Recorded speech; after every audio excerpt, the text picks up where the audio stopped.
E fala galera, beleza? Alucard na área novamente e você está na Matilha Board Game. Seja muito bem-vindo ao meu canal. Se você ainda não conhece a Matilha Board Game, aproveita para que você deixe um like e se inscreva no nosso canal e já possa usufruir aí da grande quantidade de conteúdo que nós temos. Somos um canal focado em jogos de tabuleiro e trazemos aí desde reviews como regras e gameplays para que vocês possam aí compreender melhor como funcionam os jogos, assistir esses gameplays e também gostamos sempre de trazer a nossa opinião sincera acerca dos jogos, principalmente daqueles que são lançados aqui no Brasil.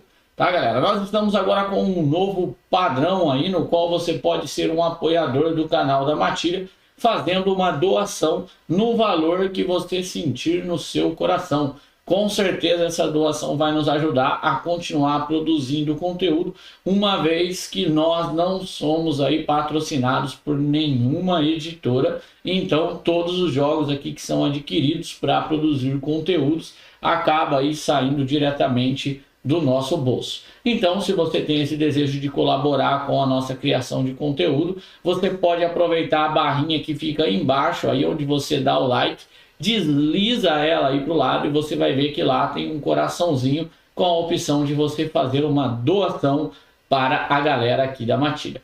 Beleza, pessoal? Dito isso, sem mais delongas, vamos cumprir aqui, ó, a nossa promessa de trazer o que? O Tiny Epic Dungeons. Isso aí. Falamos que ia trazer, eu sei que a galera tem pedido muito aí no canal, mas galera, criar conteúdo dá trabalho, tá? Então teve algumas outras prioridades, mas eu disse que eu ia trazer, então tá aqui Tiny Epic Dungeons para vocês.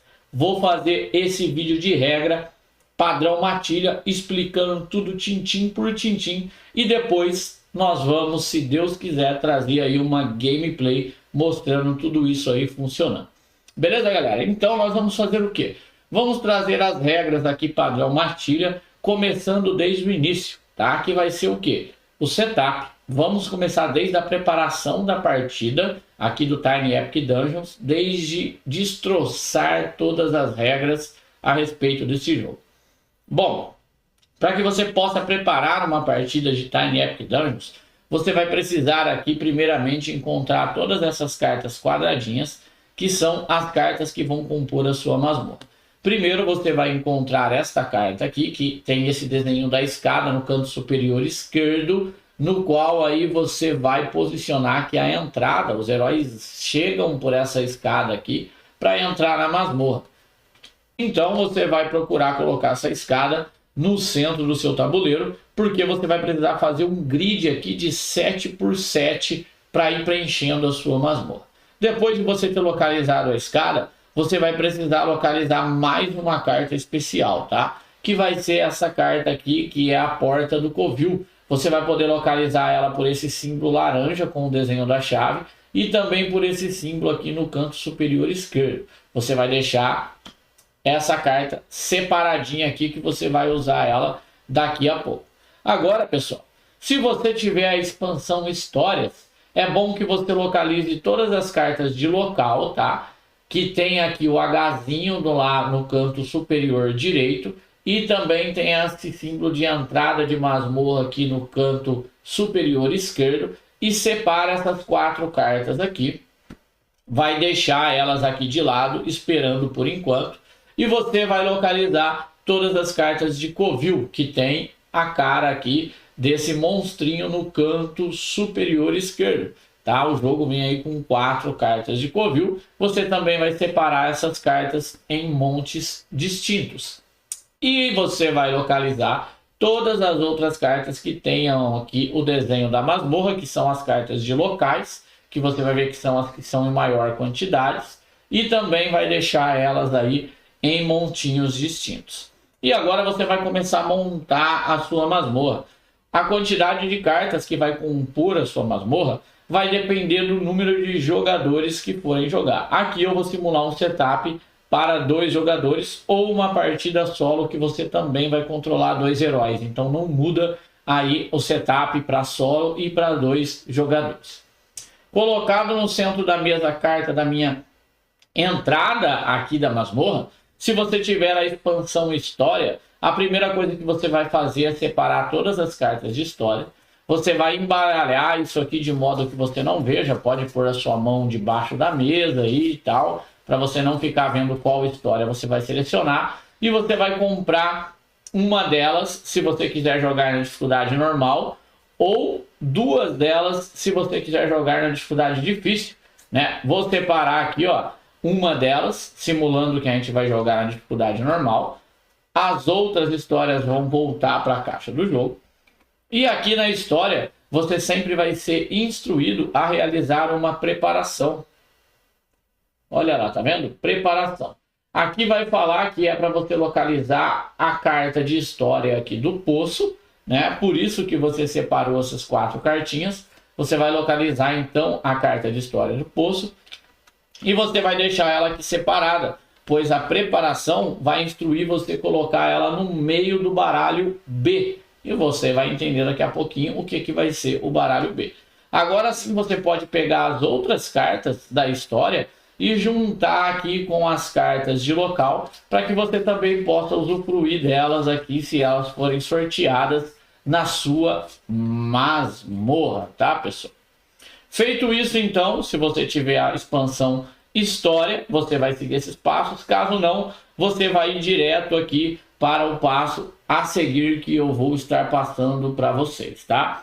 O que você vai fazer? Primeiro você vai montar o baralho A. O baralho A, ele vai ser composto aí por um número de cartas igual ao número de heróis.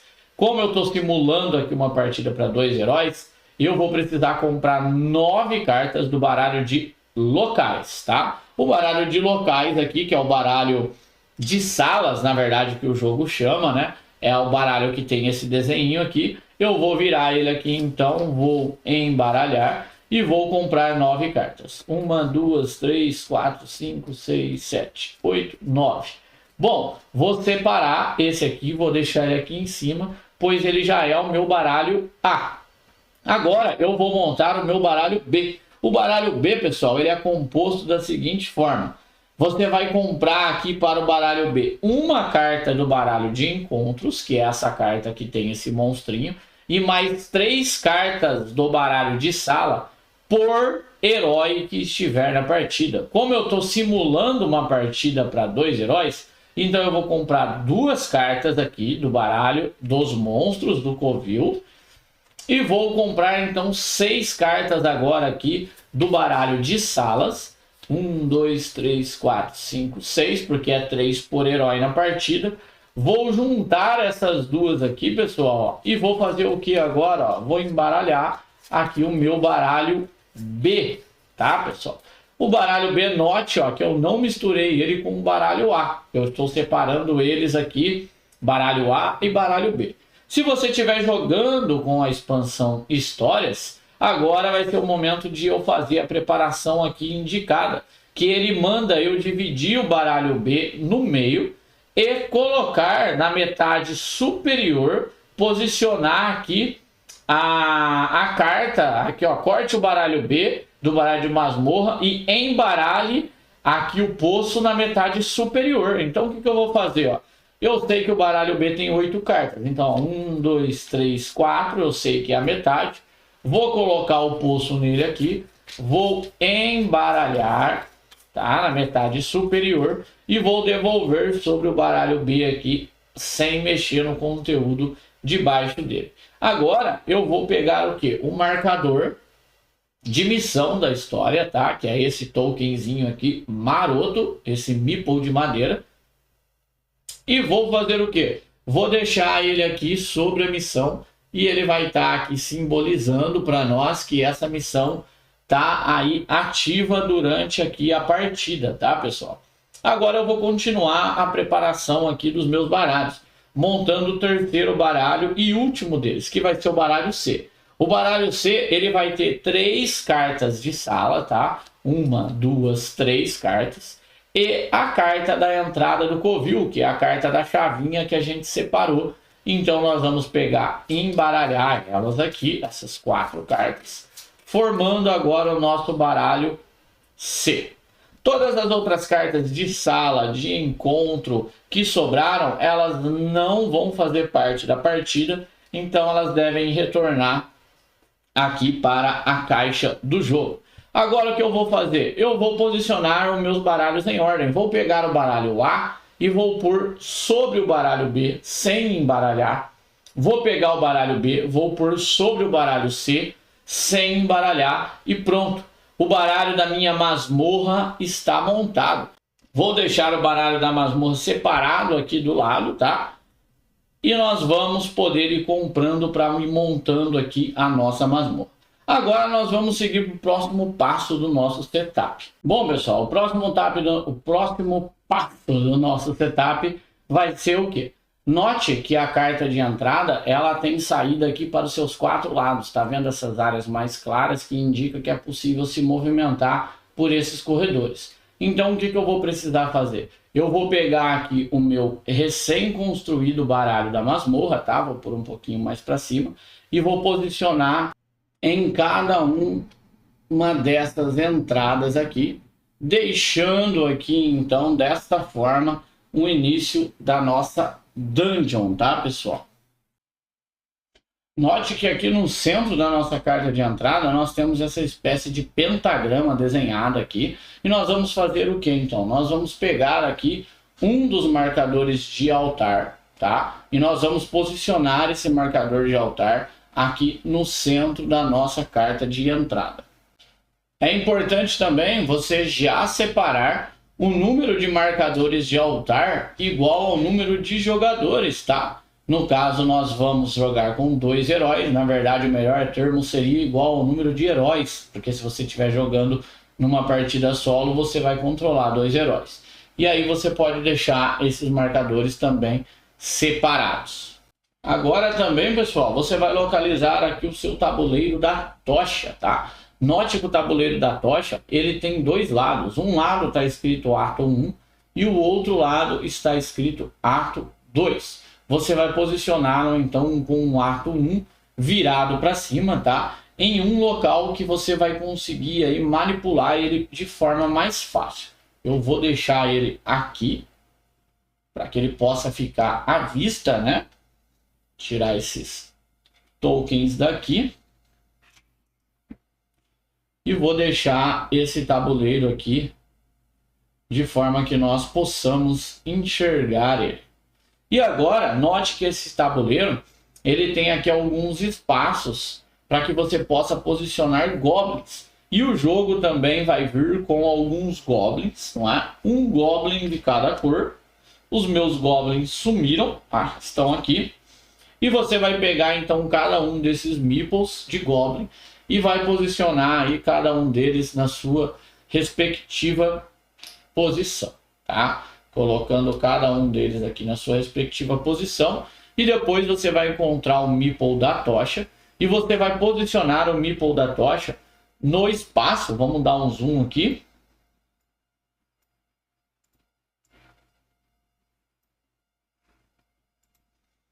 Você vai posicionar o meeple da tocha no espaço referente ao número de heróis, tá? Lá no início nós temos 4 heróis, 3 heróis e 2 heróis aqui. Então, simulando uma partida com 2 heróis, nós vamos deixar o nosso meeple aqui da tocha neste espaço. Agora, pessoal, vai ser o momento de você localizar todas as cartas de goblins, tá? Que tem esse fundo verde, e embaralhar essas cartas, para que você possa então formar aqui o baralho dos goblins. A luz vai dar um pouquinho de reflexo aqui em cima desse baralho, mas eu vou ter que deixar ele ali mesmo, senão não sobra espaço na mesa. Também localize o baralho com esse fundo laranja, com o rosto aqui dos nossos inimigos lacaios, e embaralhe eles também, formando um baralho separado, e posicione também este baralho aqui, de forma que ele fique aqui mais fácil para você poder manipular. Pegue também todas as magias, baralhos de fundo azul, prepare eles embaralhando e deixando eles em fácil acesso. E agora também os baralhos aqui, o baralho de equipamento, que é esse que tem o desenho aqui dessa sacolinha, para que você possa também embaralhá-lo embaralhar e deixar aqui também num local de fácil acesso. Bom, pessoal, agora também é a hora de você localizar os marcadores de vida dos lacaios, que são esses coraçõezinhos aqui cinza. Você vai pegar um número desses marcadores igual à quantidade de heróis que estarão na partida. Estamos simulando uma partida para 2 aqui, então vamos fazer o que? Vamos separar aqui 2 desses marcadores e vamos também deixar aqui já ao lado. Bom, galera, agora chegou a hora da gente escolher qual será o grande vilão que habitará dentro do nosso covil, da nossa masmorra. Então você aqui tem 2 alternativas, tá? Ou você pode simplesmente escolher qual vilão que você pode enfrentar dentre todos disponíveis no jogo, ou você pode simplesmente virá-los, embaralhar, tá? E comprar aqui o que? De forma aleatória o vilão que será aqui o nosso oponente, posicionando esse vilão, deixando ele de lado, próximo dele os marcadores de vida, e você também já pode localizar aqui o marcador que representa o nosso vilão e deixar ele também ali já próximo ao tabuleiro do vilão. Os vilões restantes, tá? Os inimigos restantes você pode deixar aqui dentro da caixa do jogo, né? Porque você não vai usar os outros chefões aí na sua masmorra. Agora chegou a melhor parte, né? Na minha opinião aqui a respeito do Tiny Epic Dungeons, que é escolher os heróis, né? Cada jogador aí vai poder escolher o herói com o qual ele quer jogar. Ou também você pode fazer isso de modo aí sorteado, né? Se você preferir. Você pode fazer da forma como você achar que vai ficar melhor aí para você, tá, pessoal? Então nós vamos fazer o quê? Nós vamos aqui separar alguns heróis para que nós possamos fazer a nossa gameplay. Eu acho que eu vou separar aqui o Paladino, tá? E também, além do Paladino, eu vou separar este mago aqui, que tem cara de brabo. Vou separar aqui, ó, essa maga aqui, tá? Vou jogar com os dois, vou deixar ele separado. Então eu separei o Sir Lennon e a Eternia, olha, quase Eternia, né, do He-Man, uma feiticeira elfa. Escolhido então o seu herói, você vai pegar aqui um marcador de coração, né? Vamos dar aqui um zoom na ficha deles. Você vai pegar aqui um marcador de coração, colocar aqui sobre a vida dele, de cada um deles. E também você vai pegar um marcador de foco aqui, né? A energia desses heróis. E vai posicionar aqui sobre a energia dos nossos heróis. Separe também todos os tokens, tá? Token de desarmar armadilha, todos os inimigos aqui que serão utilizados durante a nossa partida. E com certeza, né, os nossos dados. E vamos deixar então tudo pronto para que a gente possa iniciar uma partida aqui de Tiny Epic Dungeon, tá, pessoal? Aqui a regra diz que o jogador mais novo começa, mas aí você segue a regra de iniciar o jogo que você melhor lhe agradar na turma com que você joga. Bom, esse aqui é o setup, tá, pessoal, do Tiny Epic Dungeon. Depois de você ter feito toda essa preparação aqui, o que vai acontecer? É a hora de nós entendermos como é que nós jogamos o Tiny Epic Dungeons, tá? O Tiny Epic Dungeons, pessoal, é um jogo muito interessante, que é jogado aí em rodadas intercaladas entre os jogadores, nas quais os inimigos ativam em determinadas fases de acordo com o movimento da tocha aqui no tabuleiro. Quando chegar o seu turno, a sua vez de jogar Tiny Epic Dungeon, você poderá fazer uma dessas ações, tá? No caso do movimento e da ação heróica, e quantas ações livres você quiser. E isso também pode ser feito em qualquer ordem. Você vai poder mover e fazer uma ação heróica e fazer quantas ações livres você quiser. Você vai poder fazer uma ação heróica e mover e fazer quantas ações livres você quiser. Você pode fazer isso aí na ordem que você achar que fica melhor para você. E vamos escrever aqui cada uma dessas ações livres, né? E explicar como é que funciona aí cada uma delas. A primeira ação, não só as ações livres, né? Também a ação de movimento e ação heróica. A primeira ação que você pode fazer durante a sua vez no Tiny Epic Dungeon, eu não peguei as miniaturas, né? O mais importante aí, para muitos no jogo eu não peguei, né? Você vai localizar, obviamente, as miniaturas dos seus heróis e você vai colocar as miniaturas aqui, né, no início da dungeon. Falha minha, sem miniatura vai ficar difícil. Então posicionou as suas miniaturas ali. A primeira ação que você pode fazer vai ser a ação de movimento, né? Vamos pegar aqui a ficha dos nossos heróis. Vou tirar aqui um pouquinho para poder mostrar para vocês. Note que na ficha dos nossos heróis nós vamos ter um elemento aqui que é uma botinha seguido de um número. Isso indica a quantidade de salas de uma dungeon que eu consigo me movimentar, tá, pessoal? Aqui o movimento é por salas da dungeon. Note que cada cartinha quadrada dessa é uma sala. Uma regra principal para que eu possa me movimentar é que as salas têm que estar conectadas por corredores, ou seja, eu não posso atravessar paredes para movimentar. Cada ponto de movimento que eu gasto, eu posso me mover por uma sala aqui que esteja ligada por um corredor. Tá, pessoal? Mas você pode ver que aqui nós temos algumas salas que ainda não foram reveladas. Para que você possa explorar essas salas, você precisa se mover até elas, que você vai gastar um ponto de movimento para isso. E depois, para poder explorar, você precisa gastar mais um ponto de movimento. Desta forma, com um custo adicional, você vai poder virar esta carta, revelando ela e posicionando ela na orientação que você queira, desde que os corredores se conectem com a sala da qual você veio, tá? Se eu vim daqui da escada, eu tenho que posicionar aqui o corredor de acordo com a sala para onde eu veio. Então eu posso girar isto aqui, mas no final eu tenho que ligar o caminho a partir da sala onde eu vim. Uma vez que eu revelei a sala, o meu herói se move diretamente aqui para ela e eu preciso enfrentar todos os perigos que contém em uma sala. Nós temos os mais variados perigos aqui no jogo, tá, pessoal?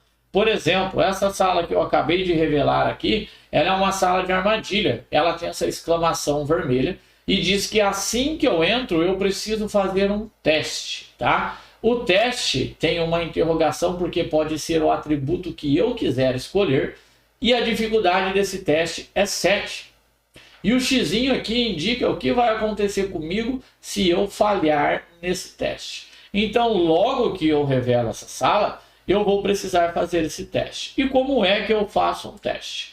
Primeiro, eu vou ter que escolher, naquele caso, eu tenho a liberdade de escolher qual atributo eu quero testar. Note que os heróis possuem força, agilidade e aqui inteligência, tá, pessoal? Então, eu vou escolher aquele que eu tenho mais. Note que em força eu tenho 3 quadradinhos. Cada quadradinho desse simboliza um dado que eu vou rolar.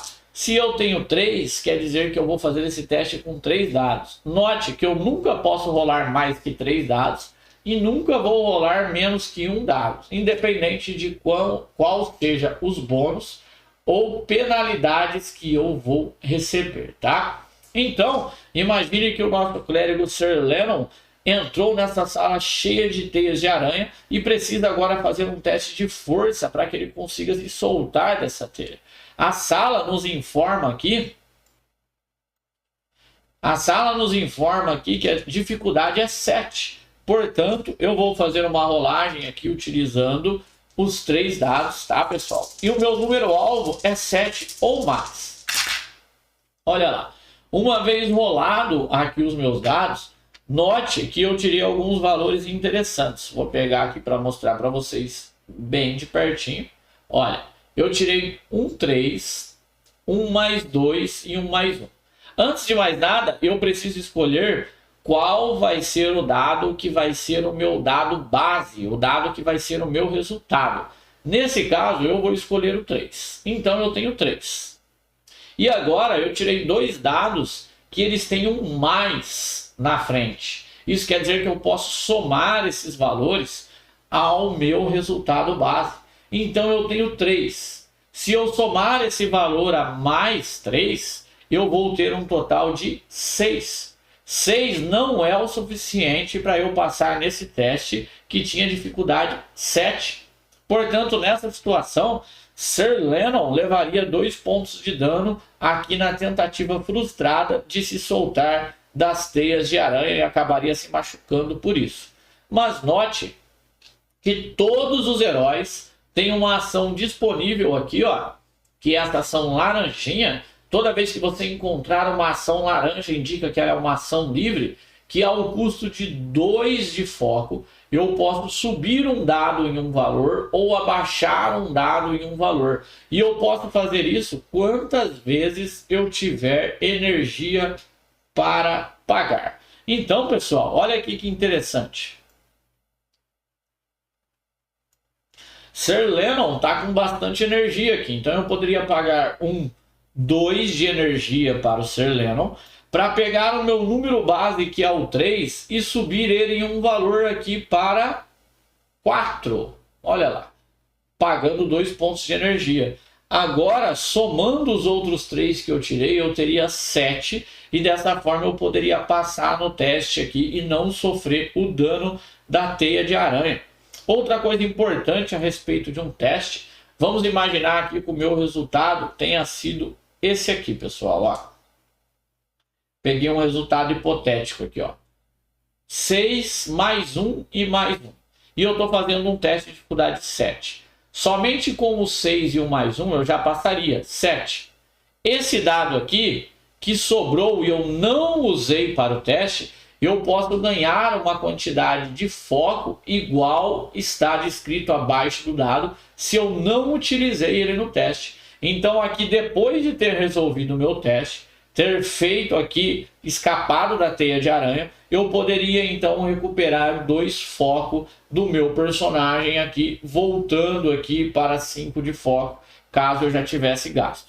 Note que o 6, ele tem um coraçãozinho. Isso quer dizer que se você não usar ele no seu teste, você pode aí recuperar 1 de vida, tá, pessoal? Pessoal, só vale fazer isso se você tiver sucesso em um teste, tá? Eu não posso escolher usar dados aqui, mesmo que eu vou fracassar no teste, e falar, eu deixei esse aqui que sobrou para ganhar energia. Você só pode fazer isso se você tiver sucesso no teste que você tentou. Caso contrário, todos os dados são considerados utilizados numa tentativa frustrada de passar no teste. Então, pessoal, toda vez que você se move para uma sala que acabou de ser revelada ou já foi revelada, você tem que verificar se ela tem aí perigos. Os perigos, eles vão desde armadilhas, que são simbolizadas aqui por este símbolo de exclamação vermelho, e até inimigos, né? Vamos pegar uma tile aqui que tem inimigo para a gente dar uma olhada, ó. Imagine então que Sir Lennon, depois do seu movimento, ele se movimentou para cá, né? Vamos explicar esse outro passo aqui para não perder o rumo da coisa. Ele se movimentou para cá, fez o teste, passou no teste de armadilha e agora, ó, sobrou uma sala com um corredor aqui ainda. E como ele está nesta sala, eu preciso preencher todas as entradas da sala que ele está com uma nova carta. Sir Lennon agora tem 2 opções. Ele pode continuar se movendo se ele ainda tiver pontos de movimento. Ou ele pode fazer a ação heróica da sala aqui que ele se encontra. Ó. Note que essa sala, ó, tem um símbolo azulzinho. Isso aqui indica uma ação heróica. Ele pode então tentar desarmar esta armadilha aqui, agora fazendo um teste obrigatoriamente de força com dificuldade 6. Se ele conseguir, além de desarmar esta armadilha, ele vai poder escolher entre receber um espólio ou uma magia. Tá vendo o Vzinho aqui? Quer dizer que é se ele tiver sucesso. Se ele falhar, ele simplesmente falha. O efeito do X só é utilizado para quando você entra nessa sala e não ao tentar desarmar a armadilha. Vamos imaginar que Sir Lennon fez o teste aqui e desarmou essa armadilha, conseguindo quebrar essas teias. Ele vai então localizar um token aqui de armadilha desarmada e posicionar sobre essa sala. Agora, a próxima vez que os seus aliados ou ele mesmo passar por essa sala, a armadilha aqui está desativada e eles não vão mais precisar fazer o teste aqui, porque essa armadilha não está tendo mais efeito e ninguém mais pode tentar desativar uma armadilha que já foi desativada, obviamente, tá, pessoal? Bom, agora vamos imaginar que vai ser a vez aqui da nossa amiga Eternia, quase Eternia, e ela vai se escolher movimentar aqui para baixo, lembrando que ela gasta 1 para mover e 1 adicional para poder revelar essa sala, 2 pontos de movimento. E agora saiu aqui um Goblin. Note que eu liguei o corredor, porque era o único caminho que possuía corredor. Quando você revela uma sala que tem esse símbolo aqui, ó, um Goblin, indica que você vai precisar colocar um Goblin aqui. E quando você entra nessa sala, e você é obrigado a entrar quando revela ela desse jeito, você toma um ataque de oportunidade de um Goblin e leva aí 1 ponto de dano dele na sua vida. E aí você vai seguir os seguintes passos. Você vai vir aqui no tabuleiro da tocha, tá? Vai ver qual é o primeiro Goblin que está disponível, começando pelo Goblin número 1. Se o número 1 estiver disponível, você vai pegar um Meeple dele, vai colocar na área onde o seu jogador encontrou um Goblin, vai vir aqui no deck dos Goblins, vai comprar a carta que vai representar este Goblin que acabou de entrar em jogo e vai posicionar sobre o espaço que se encontrava o Meeple dele. Agora aquele Goblin está em jogo com todas aquelas estatísticas, pronto para causar aqui na vida dos nossos heróis. Lembrando que toda vez que você se movimenta e entra numa sala onde tem um inimigo, você tem que interromper o seu movimento e perde o seu movimento todo durante a rodada. A menos, não é, que você possua aqui uma habilidade que se chama furtividade, que a nossa Ladina tem, ó, que ela vai ter esse desenho aqui que permite que você passe por inimigos sem encerrar o seu movimento. Uma habilidade de furtividade pode aí te conceder este bônus, né, de passar pelos inimigos. Bom, galera, quando você se move em Tiny Epic Dungeons, você tem que sempre estar prestando atenção em cada sala que você entra, resolver os perigos, né, como por exemplo aqui que tinha uma armadilha ou se tinha um inimigo. Caso você não queira desarmar o Sir Lennon se tivesse movimento, ele poderia ter continuado aqui, ó, explorando a masmorra e indo abrindo essa masmorra aqui à vontade dele, tá? Sempre andando aí, gastando 1 de movimento por sala já revelada, e você vai inevitavelmente ter que gastar 2 pontos de movimento para poder revelar uma sala que está aqui virada para baixo. Nunca se esqueça, pessoal, de quando você se move e revela uma sala e o seu herói vai para aquela sala, você precisa preencher todas as entradas da sala com uma nova sala de masmorra. Mas isso existe um limite, tá? Para que você saiba qual é o limite da sua masmorra, você sempre vai respeitar a seguinte regra. Sempre 3 fileiras para a direita, 3 fileiras para a esquerda, 3 fileiras para baixo e 3 fileiras para cima. Esse é o limite máximo que uma masmorra pode chegar, tá? A partir da sala central, você vai ter um grid de 7 por 7, como aqui, ó, no exemplo aqui em cima, ó, no manual, onde a sala marrom do meio aí é a sala central, e esse é o limite que a sua masmorra aí vai poder crescer enquanto você estiver aí explorando, tá, galera? O outro perigo que você pode encontrar, vou dar uma olhada aqui nas minhas cartas para poder mostrar para vocês, é se você achar uma carta aqui de covil, né, pessoal? Se você achar uma carta de covil não, perdão, de lacaio, a diferença dela para o Goblin é que você vai precisar colocar aqui, vou pegar ela como exemplo aqui, imagina que o Sir Lennon entrou aqui, ao invés de levar 1 ponto de dano, você leva 2. Ao invés de comprar uma carta do Goblin, você vai comprar uma carta de lacaio, que normalmente são criaturas mais fortes, ó, esse aqui é um Troll. Você vai posicionar ele aqui do lado direito do tabuleiro da tocha. E você vai pegar aqui os seus coraçãozinhos que você separou, um deles, e vai colocar na vida máxima aqui do Troll, que causou 2 de dano no Sir Lennon por ter revelado ele. E também você vai localizar aqui agora a miniatura, né, do Troll. Olha lá. Vai localizar a miniatura do Troll e vai colocar na sala ali junto com o Sir Lennon.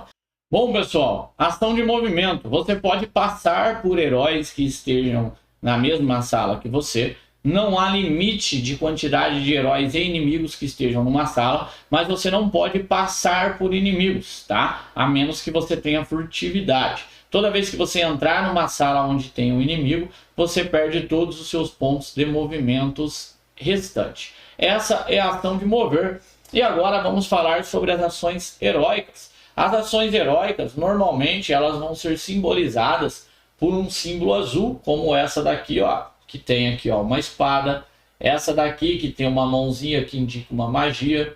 Essa daqui que indica o descanso. Toda vez que você encontrar um símbolo azul, seja na carta dos heróis, ou seja, na masmorra, isso quer dizer que é uma ação heróica, tá? As ações heróicas, elas são as mais variadas possíveis, tá, pessoal? Isso vai depender muito aí da ação que você vai fazer. Você vai poder procurar, você vai poder descansar, você vai poder atacar, mas normalmente todas essas ações, elas ou são realizadas diretamente, ou você vai sempre fazer um teste seguindo as regras dos testes que eu já fiz, né? Vamos usar aqui como exemplo, ó, essa seguinte situação em que a Eterna, que nome difícil de falar dessa mulher, hein? É Eternia mesmo. Se alguém sabe pronunciar essa desgraça desse nome aqui, que deixa nos comentários aí, né? Eternia, que é a nossa maga. Imagine aqui na situação em que ela deseja realizar um ataque contra o Goblin feiticeiro que está aqui contra ela, tá, pessoal? O que nós vamos primeiro fazer? Qual ataque ela vai fazer? Note que ela tem a opção aqui, ó, de utilizar uma adaga. Olha lá. Essa adaga tem um símbolo azul, mas diz que ela rola força -1 e ela tem 1 de força. Não seria muito inteligente para ela usar essa adaga. Mas ela tem uma ação especial aqui, que é o raio perseguidor dela, que faz uma ação de magia. Olha lá. A4 de alcance em qualquer direção. Quando tem esse símbolo aqui, quer dizer que é em qualquer direção. E ela testa o intelecto dela, que ela é boa, ela tem 3 dados. E a dificuldade é 5. Se ela conseguir passar, ela precisa gastar 2 pontos de energia para causar 1 de dano no inimigo. Olha lá que interessante. Obviamente que para ela, o mais interessante seria invocar essa magia. Então ela vai testar o intelecto dela, que são 3 dados, buscando pelo número 5, tá, pessoal? Então, ó, olha lá, ela rolou um 3, um 2, um mais 2 e um mais 1, ó. O 3 e o mais 2 já são 5, quer dizer que ela já passa aqui a dificuldade da magia. E lembra, ó, que todo dado não usado pode ser convertido em foco. Mas quando você estiver usando magia, e só quando você estiver usando magia, você pode converter o seu foco durante o teste e não depois que ele terminar. E isso é muito importante porque, ó, a magia que custaria 2 de energia para ela soltar, ela poderia pagar no dado aqui já, sem mexer no consumo dela de foco aqui, ou vice-versa, ela poderia gastar e depois encher em 2 de energia. Passando no teste, ela causaria 1 de dano a qualquer inimigo que tivesse até 4 de distância dela em qualquer direção. É um raio que perseguiria este inimigo. No caso, ela quer acertar o Goblin. Todos os Goblins no jogo possuem apenas 1 ponto de vida.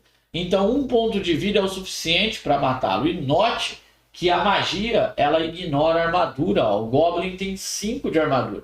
Mas quando você estiver usando magia, você não considera isso, apenas a dificuldade do teste para fazer a magia. Então ela causaria 1 de dano aqui neste Goblin feiticeiro, o que seria o suficiente para matar ele, tá, pessoal?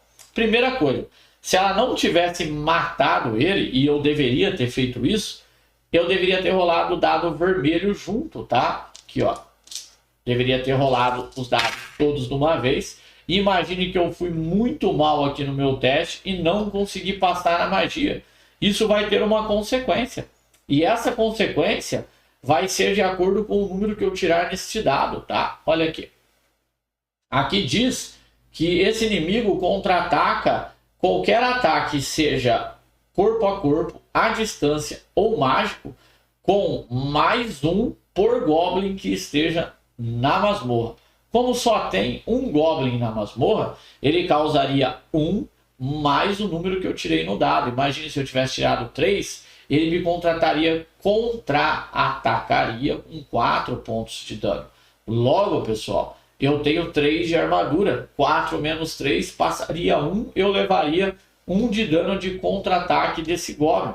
Além das faces numéricas do dado, que são 2, 3, 4 e 5, nós vamos ter a face que simboliza a tocha, que significa que o inimigo errou, mas você tem que abaixar a tocha aqui na trilha da tocha em 1, ou o símbolo do escudo quebrado, que significa que o inimigo ignorou toda a sua defesa, inclusive com os bônus. Mesmo que você tivesse armadura, algum bônus de magia, ele ignoraria toda essa defesa e entraria então aqui, ó, o 1 de dano dele por Goblin na masmorra direto em você, tá? Mas nós vimos que a nossa elfa feiticeira, não vou mais falar esse nome, conseguiu acertar o raio perseguidor e matar o Goblin feiticeiro. O Goblin feiticeiro, quando morre, ele nos dá alguns espólios. Na ficha aqui dos Goblins, toda vez que você encontrar esse elmo azul, diz que quando um herói, olha lá a simbologia, quando um herói matar o Goblin, neste caso ele pode receber um espólio e mais 5 de energia. Então ele vai poder comprar uma carta do deck de espólio e 5 de energia e vai descartar o Goblin aqui que morreu, tá, pessoal? 5 de energia ela não precisaria porque ela estava cheia, né? Ela vai colocar o Goblinzinho que morreu de volta no espaço dele lá na masmorra. E aqui ela vai poder comprar um item do deck de equipamentos, tá?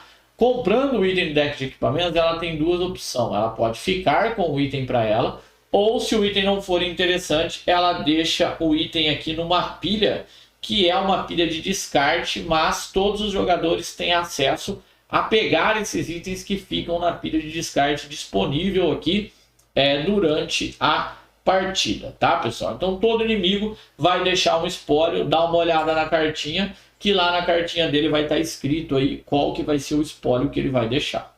Além, pessoal, do ataque aqui com magia, nós temos, obviamente, ataque corpo a corpo e ataque à distância, né? O Sir Lennon possui um ataque corpo a corpo com a sua força. Ele vai, então, rolar 3 dados da sua força. E imagine, então, que fosse o Sir Lennon atacando agora este Goblin feiticeiro. Note que o ataque corpo a corpo e à distância é ligeiramente diferente do ataque de magia. A dificuldade para acertar o Goblin agora é a armadura do próprio, que é 5. Então o Sir Lennon rolaria todos os dados, inclusive o vermelho, e buscaria aí mais de 5, porque cada ponto acima da armadura do inimigo é 1 ponto de dano que ele vai causar no inimigo, né?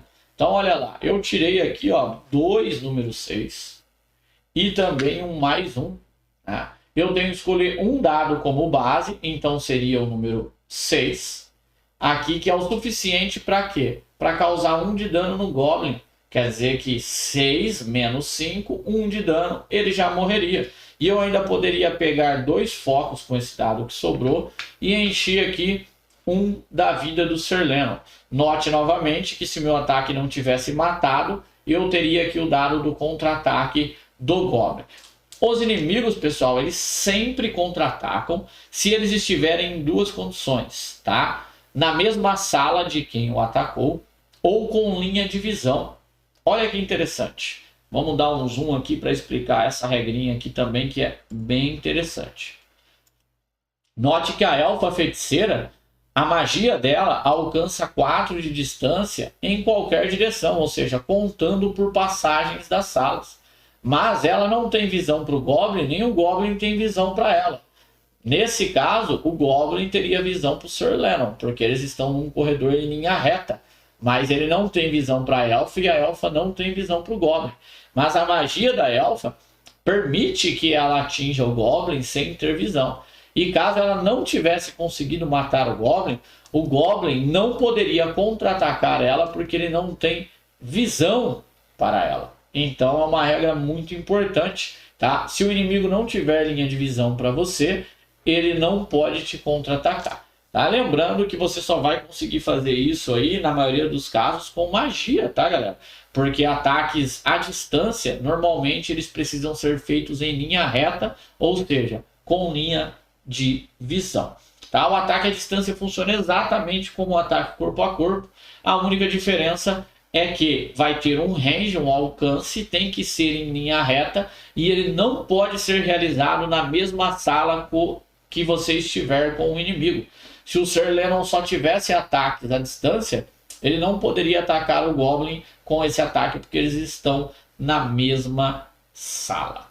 Então, pessoal, falei sobre a ação de lançar um feitiço, falei sobre a ação de ataque corpo a corpo e ataque à distância, que são todas ações heróicas. E outra ação heróica que um herói pode fazer está descrita na sua ficha aqui, ó, que com esse símbolo de dormir, que é gastar a sua ação heróica para recuperar 3 pontos de vida e 5 pontos de energia. Então o herói pode pular aí a oportunidade de fazer a sua ação heróica para tomar um fôlego, para poder aí descansar. Outra ação heróica que nós vimos já e eu já mostrei, ó, é de desarmar a armadilha, né?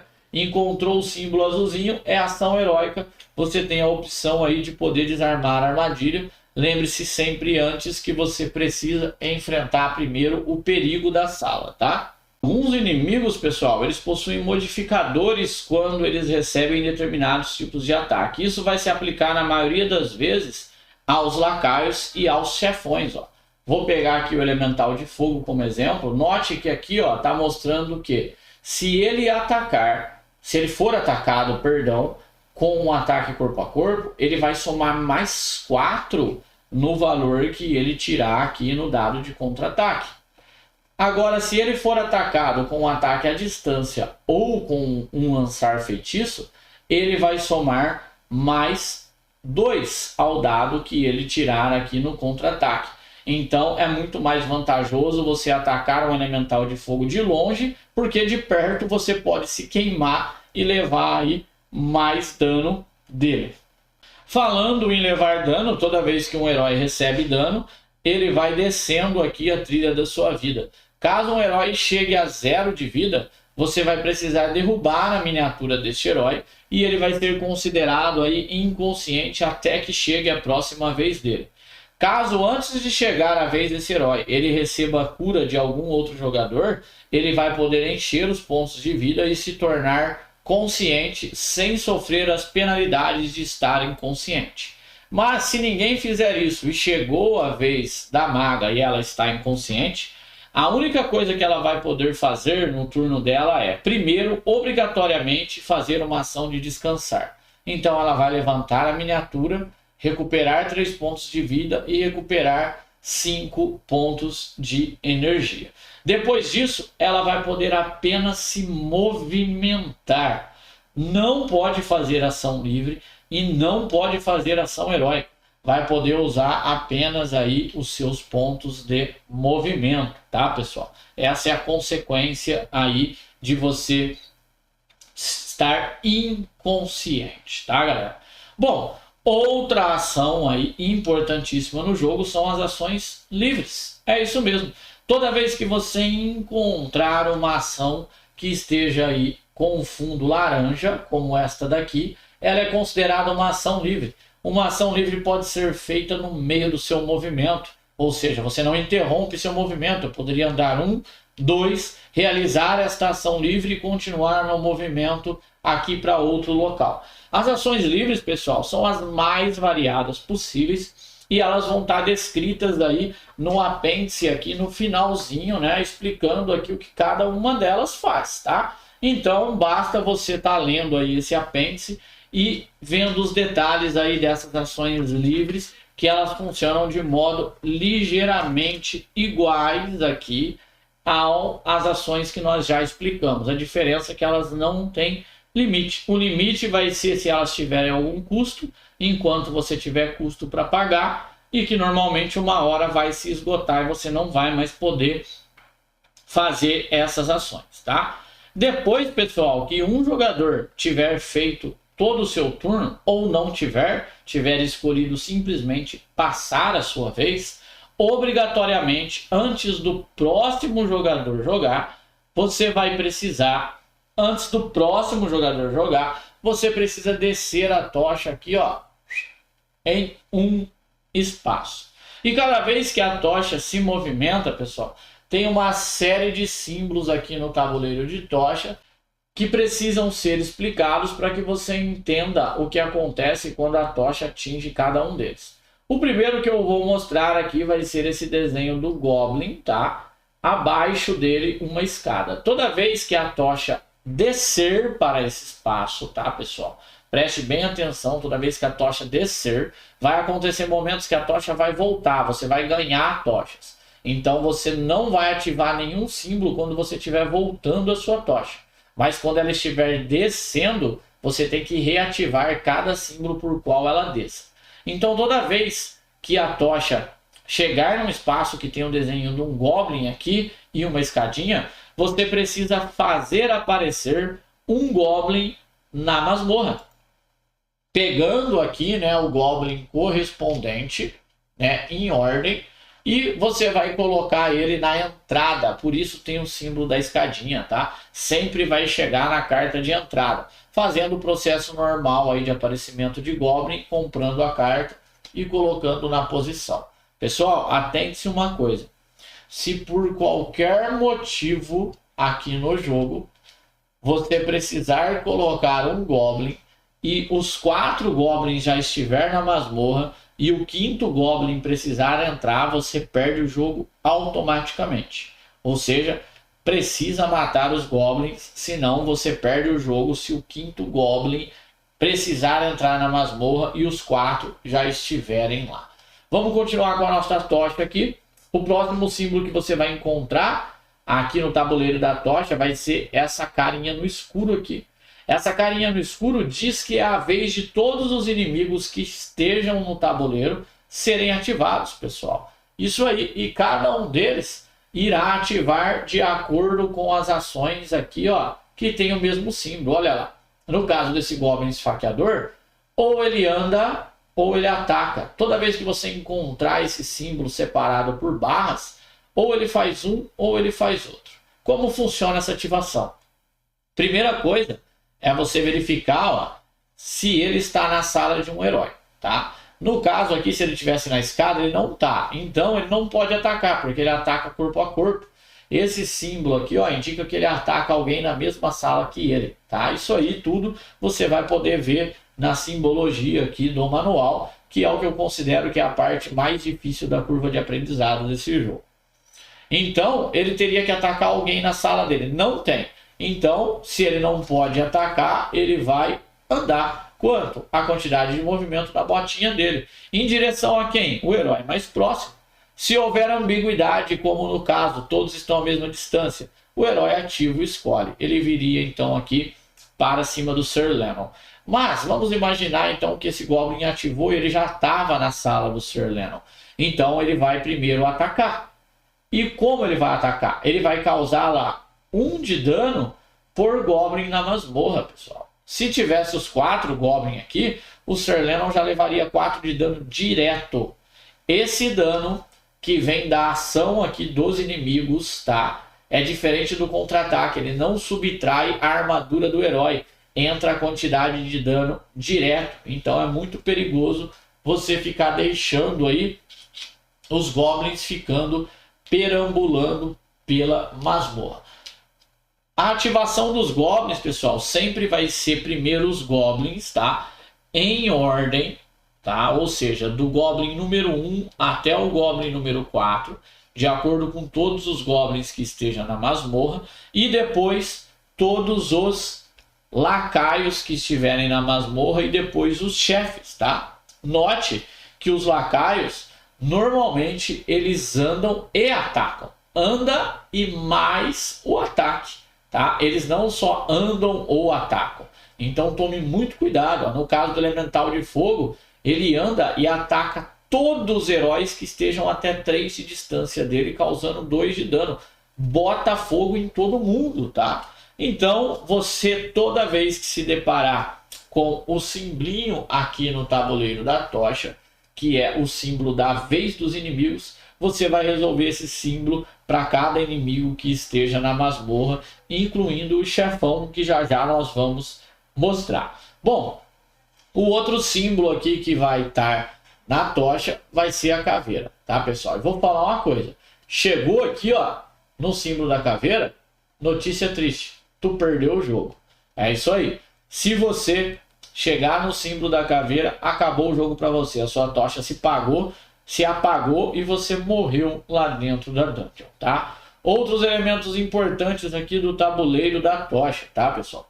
Aqui está dizendo que está disponível para todos os heróis, tá vendo o elminho do herói, uma ação livre.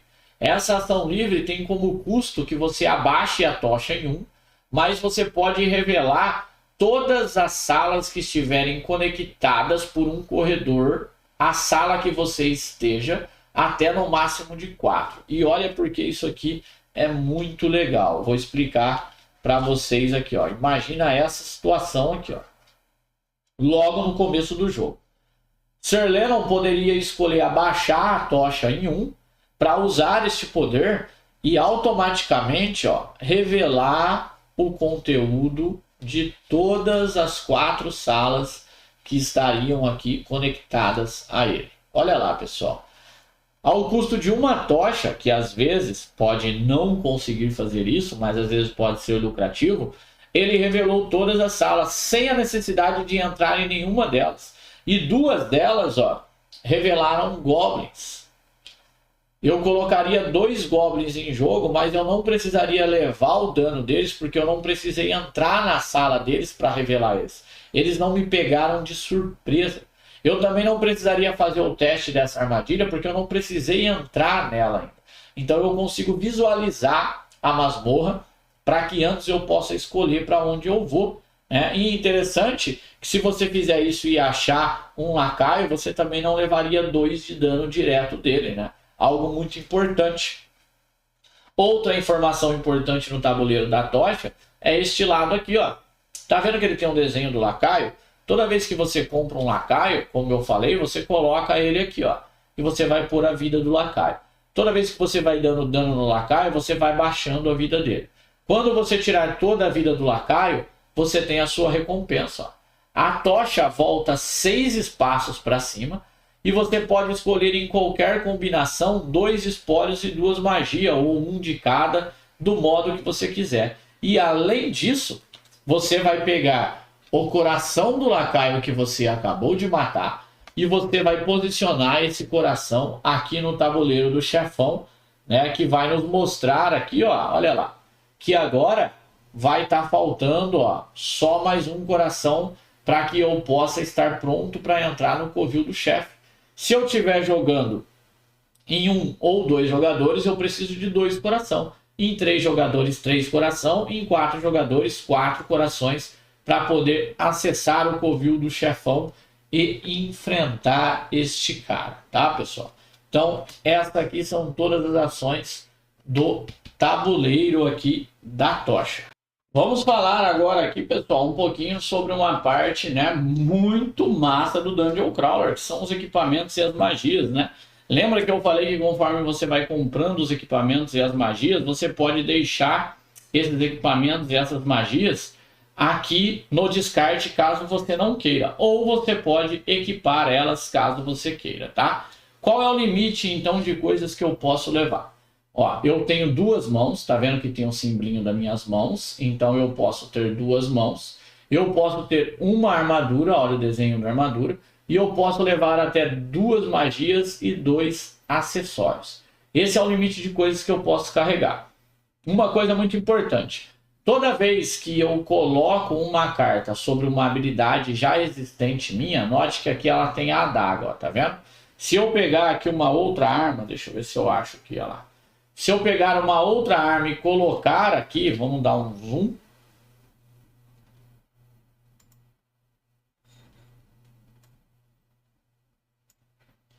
Se eu pegar uma outra arma e colocar aqui, ó, sobre a habilidade, agora eu não tenho mais a habilidade de baixo, a adaga. Agora eu tenho uma arma, uma lâmina mágica que eu vou poder usar. Então eu bloqueio a habilidade que ficou aqui por baixo. No meu caso aqui, o outro lado seria a minha ação de pesquisa, de procurar por magia. Se eu tivesse colocado essa lâmina aqui, eu não poderia mais fazer a minha ação de pesquisa, porque o equipamento bloqueia aqui, tá? Eu posso escolher descartar a qualquer momento uma arma equipada e ela vai lá para a pilha de descarte, entre aspas, né? Porque continua disponível para os outros jogadores aqui poder pegar elas, tá? Outra coisa que você pode fazer é pegar magias, né? E eu peguei aqui já logo uma bola de fogo de cara. E a magia vai seguir sempre aquele padrão que eu disse, ó. Você vai gastar uma ação heróica para soltar ela. Ela vai ter o alcance e o formato do alcance, qual atributo você vai testar e a dificuldade dele. Caso você tenha sucesso, o custo de energia que você precisa pagar para soltar essa magia e o dano que ela vai causar. Tudo aqui muito bem explicadinho. Lembrando que o limite de magia é 2 e você também vai poder encontrar alguns itens aqui, ó, que são acessórios. E você também vai poder carregar até 2 desses itens. Alguns itens, pessoal, ó, como o set do escaravelho, aqui embaixo, ó, ele fala que cada peça que você tiver a mais desse set, você ganha um bônus. Ó. Ele tem um desenho do escaravelho, e se você tiver com 2 peças, você ganha mais 1 de escudo quando você fizer um ataque corpo a corpo. Com 3 peças, você ganha mais 2 de escudo, e com 4 peças você ganha 3 de escudo toda vez que fizer um ataque corpo a corpo. Então, quanto mais peças você encontrar desse set, mais forte aí vai ficar o seu set, tá, pessoal?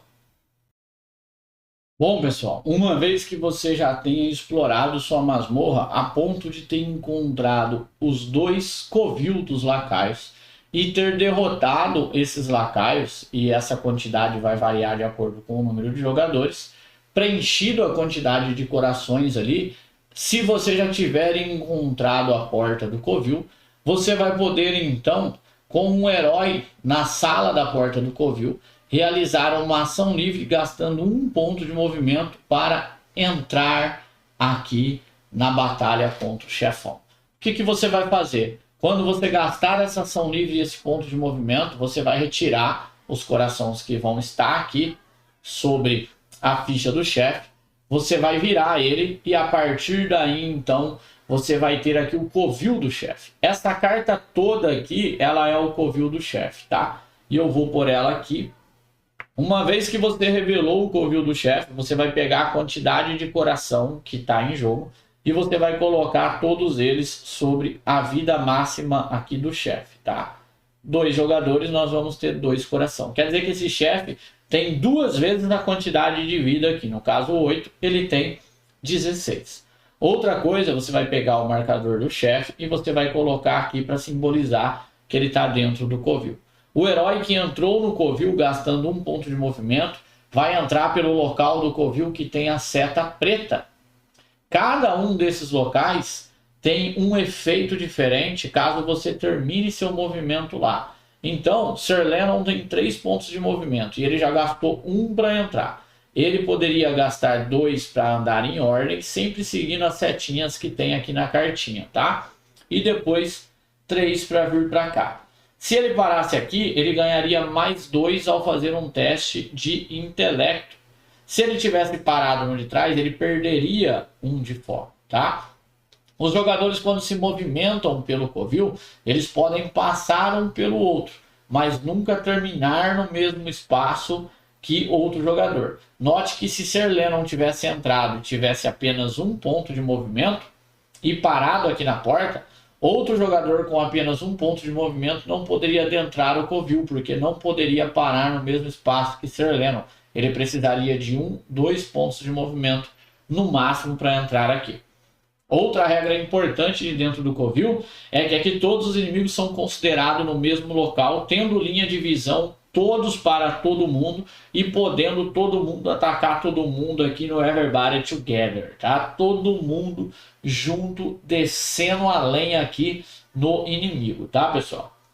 Os inimigos que continuaram na masmorra, né? Porque eles não saem aqui da masmorra, eles podem ir se movimentando em direção aos heróis e caso eles estejam na carta da porta aqui do Covil, eles podem entrar da mesma forma que os heróis, gastando um ponto de movimento e vindo aqui para o Covil. Porém, eles não andam pelas laterais aqui como os heróis, eles ficam aqui no meio da sala, considerando estando lá dentro e vão lutar aqui junto com os heróis, tá, pessoal? Outra coisa importante a se fazer quando você abre o Covil é pegar o tabuleiro de tocha que estava no ato 1, virar ele agora para o ato 2, porque chegou o momento de enfrentar o chefão. Posicione todos os goblins que já estavam em jogo, as suas respectivas cartas aqui. Pegue o marcador de tocha e posicione agora de acordo com o número de heróis. E você vai ter agora uma nova trilha de tocha para que você possa enfrentar o chefe e derrotá-lo antes que a tocha chegue na caveira ou que o chefe mate todos os heróis de uma vez, até que todos os heróis fiquem inconscientes juntos aí, tá, pessoal? Bom, galera, a luta contra o chefe é um pouquinho diferente do que a gente está acostumado em alguns outros jogos e muito interessante. Tá? O que acontece? Eu vou tirar aqui para mostrar o chefe para vocês. O chefe ele vai ter os seus atributos aqui, ó. No caso, o faraó tem 2 de movimento, 7 de defesa. Quando chegar a vez dele agir, que é a carinha preta, ele vai fazer isso aqui. No dado do contra-ataque, quando ele tirar a tocha para baixo, ao invés não, junto com abaixar a tocha, ele vai fazer isso aqui, ó. Sacrifício, vai fazer essa ação aqui. Então ele tem aí uma dinâmica bem diferente. Aqui vai ter todos os contra-ataques dele, tá vendo? Ó, se ele for atacado corpo a corpo, se ele for atacado à distância e se ele for atacado com magia. Além disso, o chefe, ele tem aqui alguns símbolos de altar nas suas fichas, tá? Toda vez que você causa dano no chefe, você pode escolher qualquer uma das quantidades de coração que você tem aqui no chefe e descer da forma como você quiser. Imagine que Sir Lennon causou 3 de dano no chefe. Ele poderia pegar esse coração e causar 1, 2, 3. Ou ele poderia pegar esse coração e causar 1. E pegar este outro e causar 2, 3. Tá vendo? Da forma que ele quiser. Porém, ele nunca pode ultrapassar com um coração um símbolo de altar até que tenha um altar aqui para quebrar a barreira mágica do chefe. Ou seja, vai chegar determinado momento que os heróis vão causar dano e não vão poder ultrapassar aqui esse símbolo de altar. E como os heróis vão fazer isso? Bom, essa vai ser aí a tarefa difícil de se enfrentar um chefe em Tiny Epic Dungeon. Note que no tabuleiro da tocha aqui do ato 2, agora existe uma nova ação para os heróis, no qual com uma ação livre eles gastam 2 de energia, tá? Fazendo com que o chefe se movimente 2 espaços na direção dele, de quem fez a ação. O chefe vai ignorar todos os outros heróis e vai andar 2 espaços na direção de quem fez a ação. Então, os jogadores vão ter que sair, depois de ter causado dano já suficiente no chefe, sair do Covil e atrair o chefe para todos os espaços aonde nós temos altar. Lembra que nós posicionamos um altar aqui logo no começo? E olha aqui, ó, cada local que você derrota um lacaio, você vai pegar os seus marcadores reservas de altar e posicionar. Dependendo da disposição que sair isso aqui dentro da masmorra, vai ser a rota que você vai ter que fazer com o chefe aqui para fazer ele comendo esses altares para poder liberar o dano até que você mate ele. No caso do faraó, ele precisa de 2 altares para ser morto. Então ele é considerado um chefe mais difícil. Então o Sir Lennon teria que sair do Covil, andar aqui, ó, 1, 2, talvez até aqui 3, e então gastar as suas energias baixando aqui, ó, para fazer o chefe sair do Covil. Lembra? Cada 2 de energia, o chefe então andaria 1, 2, indo na direção de Sir Lennon. Se Sir Lennon não tivesse mais energia, ele poderia usar novamente e ir lá, ó. 1, ao entrar na sala com o altar, o chefe automaticamente tem a sua barreira mágica quebrada e você pega esse símbolo de altar, coloca ele na fichinha do chefe e a partir daqui você agora vai poder com o coração ultrapassar até o próximo marcador de altar. Notando que para que você possa derrotar ele, você vai precisar fazer com que ele passe por outro altar até que você desça os 2 coração dele até 0 de vida.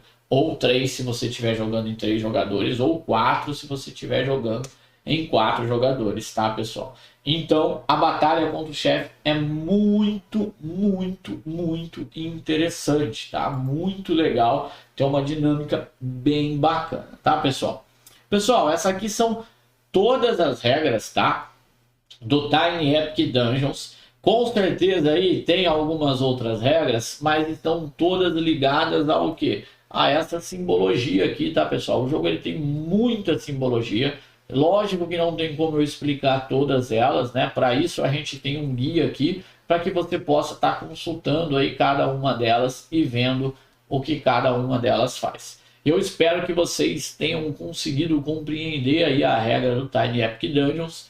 É um jogão, sem sombra de dúvidas. Já fiz o review dele, se você ainda não viu, dá uma olhada aí no canal. E se tudo der certo, em breve vamos trazer uma gameplay aqui para que vocês possam ver tudo isso acontecendo na prática. Beleza, pessoal? A Alucard se despede. Aquele abraço e até a próxima.